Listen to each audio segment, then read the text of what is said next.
kicking back on this summer breeze.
Welcome to Double K's Classroom.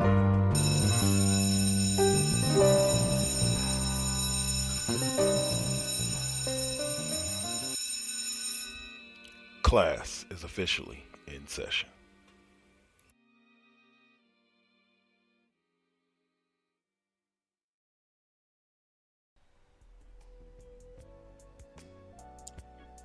The following Four Aces production is for mature audiences only. Listener discretion is highly advised.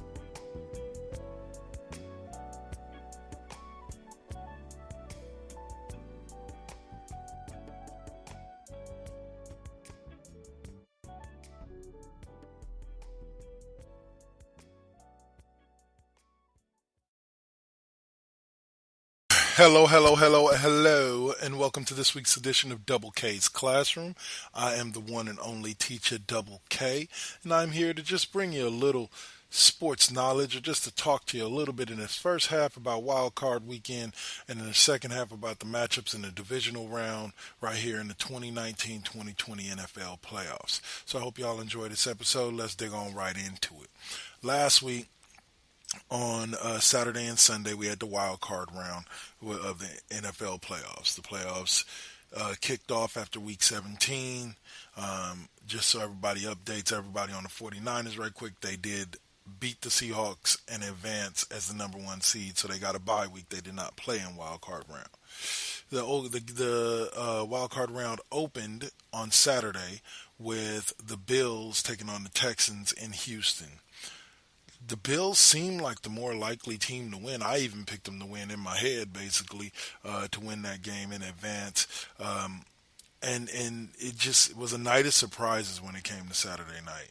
So the Texans were down 16-0 to the Bills. And then I remember thinking to myself, it was early third quarter, if they could score a touchdown right here, like, it's a game. Sure enough, they drive down, they score a touchdown. I believe they end up getting a 2-point conversion, and it was 16-8. So they go down. They end up getting the ball back on a fumble from the Bills or something like that, and they drive down and they kick a field goal, and so it's 16-11 at this point. Then they take the ball away again. I believe it was a 4 and out. And they get the ball back again, and they drive down, and they score a touchdown with the 2-point conversion, making it 19-16. So Josh Allen does his thing, drives the Bills back down, gets them within field goal range before the time regulation runs out. They kick the field goal. Gostowski kicks the field goal, ties it up 19-19. They go to OT. I believe it was a third or fourth down play But Deshaun Watson drops back. The linebacker and safety meet at Deshaun Watson, spin him around in a circle, but neither one of these dumb motherfuckers were able to tackle him. And he spins around still standing up, runs out, catches his fucking halfback in the flat who runs it for like 30 yards. They kneel down twice, basically kick the field goal, win in overtime. There was a back and forth. Like, there was a reason why they won on a field goal because each team did have a possession before the Texans hit that drive. But yeah, that was just the most spectacular play I've ever seen in my life.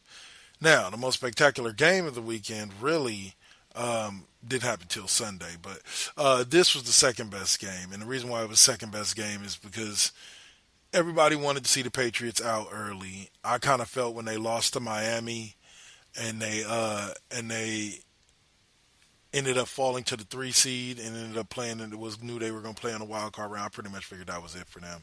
Like, they really don't do well when they play on wild card round. I was looking at the history. Like, one year they make it to the conference championship game and lose. Next year they lose, or the next time they play in the wild card round, they lose in the divisional round. And then so this time they lose in the wild card round. They just don't like playing that extra week. It benefits them to have that week off, and they have for like the past 9 years. So, all right. So Titans go out there. Titans pretty much held the lead through most of the game. Patriots got as close as 14-13. And then Tom Brady had the ball back. And I'm not going to lie to you. My first thought was, oh, here we go. Terrific Tom about to do his thing. He going to come back and he going to get them close enough to score a field goal with no time left, and it's going to be over. Instead, what does Terrific Tom do? Dude comes out and throws a pick six on like the second play from scrimmage after them getting the ball back. I'm not going to sit here and say Tom Terrific's career is over. Not by a long shot. I think if the dude still wants to play a couple more years, he can play a couple more years. But I will say that I think the days of Tom being the reason why the Patriots win are over. I think that Tom's going to need some help in order to get victories for that Bill Belichick team if he ends up staying there. Because he is a free agent this year, so there's a chance that he may land someplace else. Some are talking Dallas. Some are saying wherever Josh McDaniel lands. But at the end of the day, he's going to land somewhere, but I hope it's back with the Patriots. But they need to get some weapons around him. They need to spend some money and get some weapons around him. And if they can do that, I think they can squeeze one more championship out of Tom Brady. But we'll see. It's over for this year. And he is a free agent, so we'll see if he even comes back. All right, so moving on to what was the most exciting game of the day. That right there was that Vikings Saints game. And why was it the best game of the day or of the weekend? Because check it out. Check it out. The Vikings were up 20-10 at one point.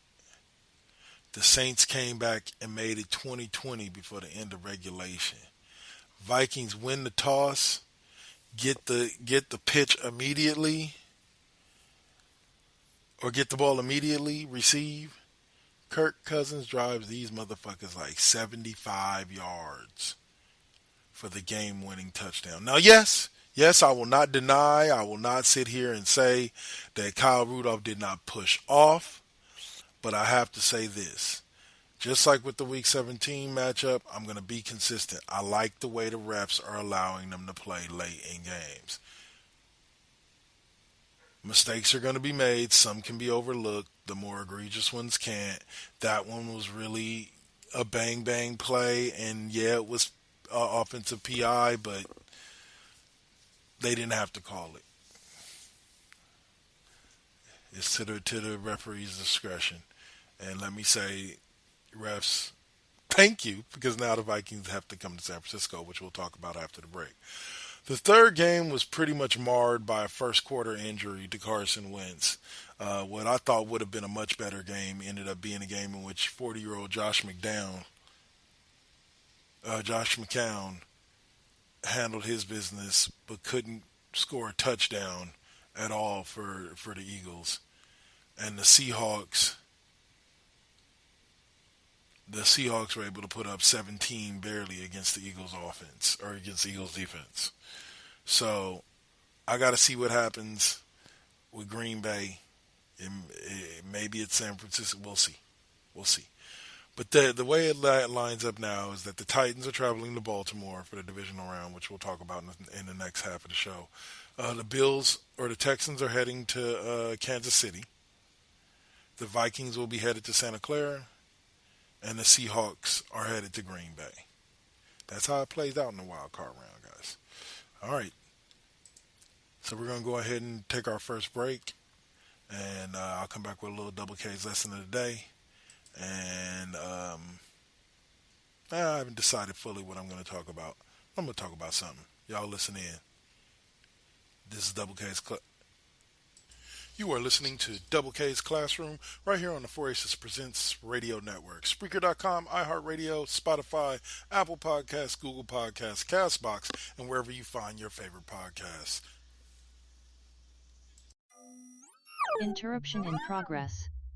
Now hijacking into ANS 2.0 immersion rig. Now simulating the amazing nerd show.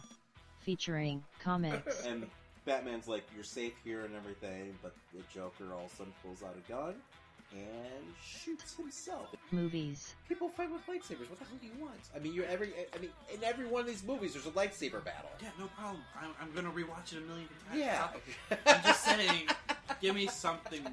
Wrestling. That would be awesome. Oh my god, just a monster. Fans would be like, holy, what the hell's going on? What happened to Jericho? Horror. It starts off like any other like home invasion type of story, and then it just goes crazy. And more. Hey, this is Christian. Hey, this is Dan. And we are the Amazing Nerd Show. Make sure to download us on all your favorite podcast platforms.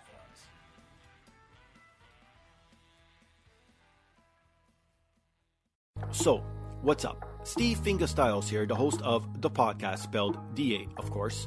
Tune in each and every week to hear what pisses me off, what angers me, what I make fun of, and of course, my crazy rants. I also have incompetent co-hosts, cool guests, and a silent producer that sucks.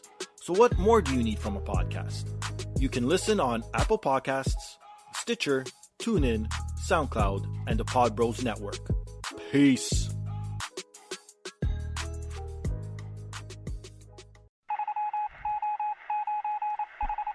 Tune in, folks. It's now time for Double K's Lesson of the Day.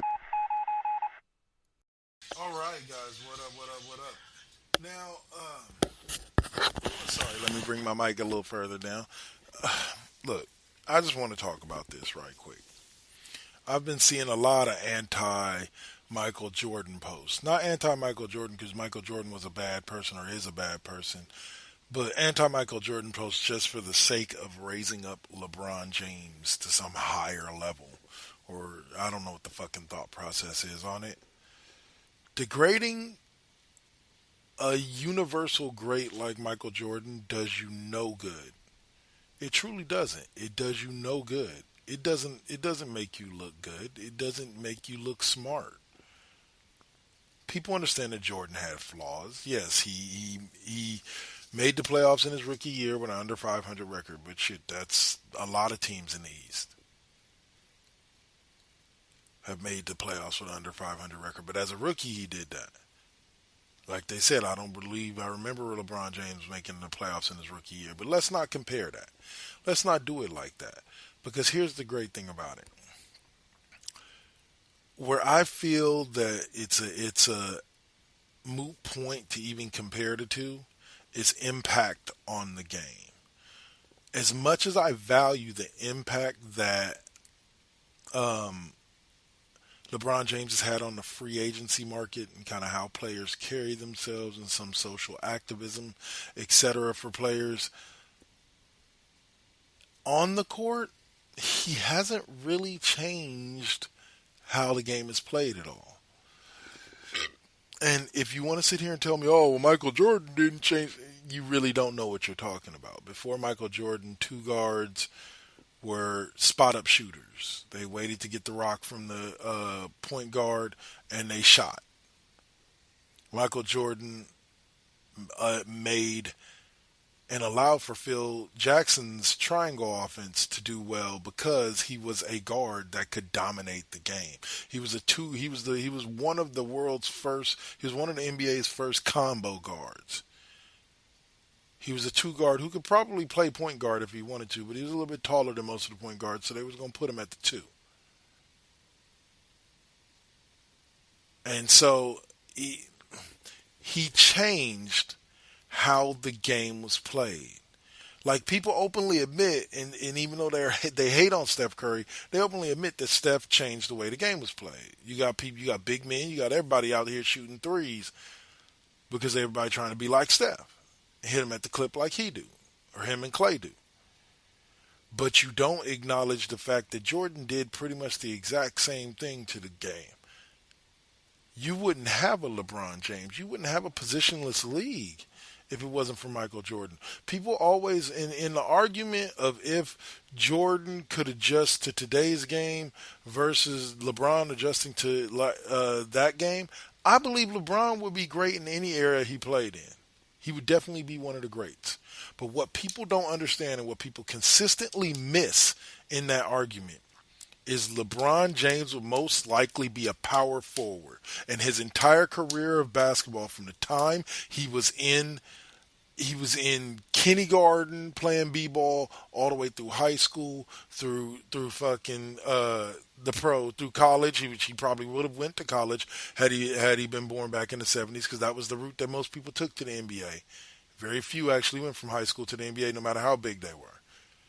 So he probably would have went to college. And the whole way, he would have been being trained to be a power forward. He would have been Karl Malone, but maybe a little better scorer, with a little bit more range. And a lot of people don't recognize that. They don't hear that. LeBron James would not be the positionless basketball superstar he is if he played back in the 80s. Now, if you take Jordan in his prime and transplant him to now, where he could literally seamlessly blend between the small forward position and the power forward position, or small forward and the shooting guard position, I'm not saying Jordan's going to go off for 40, 50 a night. But to say that he couldn't succeed in today's society is pure blasphemy. You have to look at the key rule changes of things that used to be able to be done. I was just explaining to somebody just the other day that back in the 80s and the 90s, early 90s, there were goons on every basketball squad. And for those of you who don't know what goons are, goons were players whose specific job on the court wasn't to score points, wasn't to grab rebounds, wasn't to affect the score of the game. It was to go out there and use up every single foul you have on the other team's star player. It sounds fucked up, but because of rule changes, people can't do that anymore. But there were players whose sole purpose on the roster they were on was to go out there and hurt some people, or try to hurt some people. And then there were teams like the Pistons who just the whole team did it. But back in the day, you damn near had to clothesline somebody out of the air to get a foul call. Nowadays, like I say, I'm not exaggerating when I say you breathe on LeBron James the wrong way and you get called for a foul. It happens. James Harden is living proof. The dude takes advantage of it all day. Goes to the line 11, 12 times a game. Highest clip in history. You guys got to look at these things. You don't got to agree with me. You ain't got to like what I say. But if you're listening, thank you very much. So, with that being said, I'm going to go on ahead and call it a day. We're going to go ahead and sign out. Listen to a couple more podcast promos from the Underground Sports Podcast, and goes to the stratosphere, and then I'll be back to talk divisional round playoffs. You are listening to Double K's Classroom right here on the 4Aces Presents Radio Network. Spreaker.com, iHeartRadio, Spotify, Apple Podcasts, Google Podcasts, CastBox, and wherever you find your favorite podcasts. Game ticket, $50. Hot dog, $8. Team store item, $25. I told him I can beat him with one hand tied behind my back, with some glasses on, with one eye lens out, with some flip-flops on in the ring. Having to listen to someone's dumb sports opinions?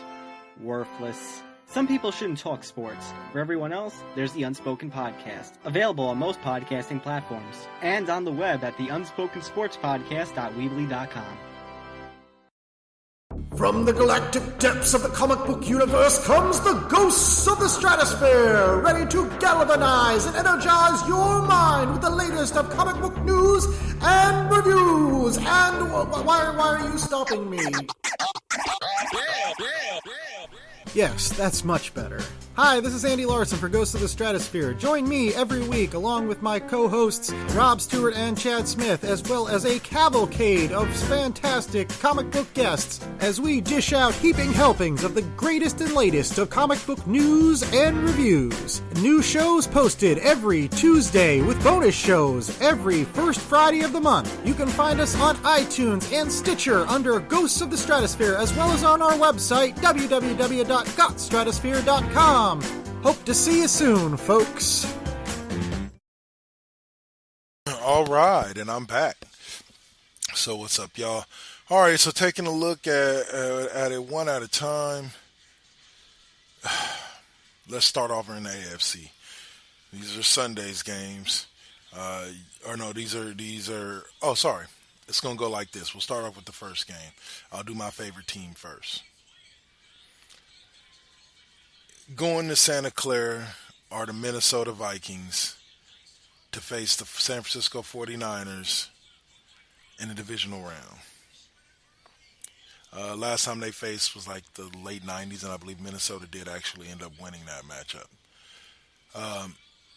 Some experts are actually picking, I actually heard a dude on the NFL Network today pick the Vikings to win 28-24. I've seen, but most of the experts out there are taking the 49ers. Even confusing ass Stephen A. Smith, love you to death on First Take on ESPN this morning, talking about he thinks that he'd take Kirk Cousins over Jimmy G any day of the week, but he picked San Francisco to win against the Vikings. Well, a lot of people are picking San Francisco to win because of the fact that they're getting back D Ford, Jaquiski Tart, Mike Pearson, one of their O-linemen, one of their good O-linemen that was out early, and they're getting back Quan Alexander, their middle linebacker, who went out like week 8 with the torn pectoral muscle, same thing that J.J. Watt had that he came back from in the wild card round. So Quan has been cleared to play. I'll put it to you like this. I'm gonna let you know one stat that I read that impressed the shit out of me, and it was this: when Quan Alexander, D Ford, and Nick Bosa are on the field together, have been on the field together, they've been on the field together for 108 snaps. The collective QBR of the quarterbacks that they faced during that 108 snaps was 3. 1, 2, 3 out of 100. I'm gonna count that off for you one more time. 1, 2, 3 out of 100. So do you understand me when I say that it doesn't bid too well for Kirk Cousins this Saturday? But I'm looking for a good game because both teams are really good. The focus is really for the 49ers is going to be to stop Dalvin Cook, and they do have Armstead and Buckner in there, and Solomon Thomas to rotate in there. So, sorry for that burp. I expect the 49ers defense to be the controlling factor in this game big time. Way more than Minnesota's offense or even San Francisco's offense. But San Francisco's offense is up for a battle itself because you got the Vikings defense that I believe was ranked in like top 10 this season overall. So I think Jimmy G is going to face his fair share of pressure as well. But hopefully getting Pearson back will give a good O-line rotation and allow them to let Mozart, Coleman, and Brady go to work. The other game on Saturday is the Titans, who just knocked off the Patriots, heading to the Ravens, and it's to me going to be probably the matchup of the weekend. The Titans are, like I said, a very, very strong candidate to knock somebody off using their running game, even though I don't necessarily see the Ravens as allowing Ed Reed and company to allow them to allow Derrick Henry to get off the way the Patriots defense did. The Patriots defense kind of has a similar weakness to the Niners. The Niners ranked 17th against the run this year, which wasn't really top notch, but their passing defense was so damn good that it worked. And also, people got to realize that that the 49ers also were missing Quan Alexander from week 8 on. They were missing. They've had multiple linemen go down. Like the fact that they were ranked 17th against the run is actually pretty damn good when you consider how many injuries they had along their D line, and D Ford missing most of the year. Like, we're gonna have them back for these next hopefully 3 games and 3 W's. 3 more W's to get, boys. 3 more W's to get. But like I said, Titans, Ravens, the Derrick Henry, I don't expect him to be able to run all over the Baltimore Ravens defense the way he was, but I do expect the Ravens to win. The Ravens are too damn good of a team to lose in the divisional round. Unless Lamar Jackson shits the bed like a newborn baby, the Ravens should be a lock to win this game. What I saw when they faced off against one of the better defenses in this league in the 49ers was a team that could win almost any game, anytime. And don't get me wrong, Mike Vrabel's defense out there in Tennessee is pretty damn good too. But I just don't see them having enough to beat this high-powered Ravens offense. So, all right, so the other game happened on Sunday, and I believe we start out with the Seahawks and with the Texans and the Chiefs in Kansas City. Texans, Deshaun Watson is either going to be magic or Patrick Mahomes is going to do his thing. But I think the more likely thing is Patrick Mahomes is going to do his thing. The Chiefs got the bye week by chance. They got the bye week only because the Dolphins were able to beat the Patriots, which to me, like I said, was an anomaly. So, they ended up with that 2 seed. So, Texans are coming to town. Deshaun Watson, Patrick Mahomes, 2 of the more dynamic QBs. It's going to be hard to call this one, y'all. Like, it truly is. I'm struggling because, like, I want my boy Deshaun to advance. Like, I think he deserves it. He been doing his damn thing. But the Chiefs, like, They did end up getting Terrell Suggs. There were a couple other teams that put in bids on him, including the 49ers, but they ended up with him on the Chiefs. And that's going to make that a little bit more difficult to run around for Deshaun Watson, but he's proven that he's magic. He proved that he was magic against the Bills, which were a much better defense than what the Chiefs have to offer. So let's see with him and Carlos Hyde. Carlos Hyde, this is a revenge game for him because remember the Chiefs traded him away earlier this season. So if he can go in there and get to the AFC Championship game beating them, wow. Guys, we got some matchups going on here. The other game is once again 2 stalwart quarterbacks, and the only two quarterbacks in this playoffs that actually have won Super Bowls, Russell Wilson and Aaron Rodgers facing off in Green Bay. And I'm not going to lie, I'm truly, truly, truly hoping that Green Bay wins this game Because if San Francisco wins theirs, I'd rather play Green Bay with the way we dominated them earlier this year, even if it is a closer game and they score more points. I'd rather face Green Bay than Seattle for a third time. But there's a lot of people that would love to see us get Seattle at home and get the revenge for the loss earlier this season. But I don't know. I don't want to take the chance. Seattle comes in hot with momentum, and yeah, I don't want to take the chance. I'd rather see Green Bay. So those are my picks for the divisional rounds. Hopefully we'll go on ahead and I'll have another show. I should have another show before the Super Bowl. So we should be talking again on Wild Card Weekend. Yeah, because next week will be championship games, and then so we'll be talking right before the Super Bowl again. All right, y'all. Till then, thank you for listening in to this week's edition of Double K's Classroom. My name is Double K, K Double. Next week I'll be back with more Hip Hop History Month. With some hip hop pioneers that you'll get to choose from. Check the Twitter page for the poll to vote on and decide who we'll be listening to next week. We go back and listen to last week's episode with KRS-One. I can't recommend it enough. It was a great episode. So hope you enjoyed this week's edition of Double K's Classroom. Peace out. Class is dismissed.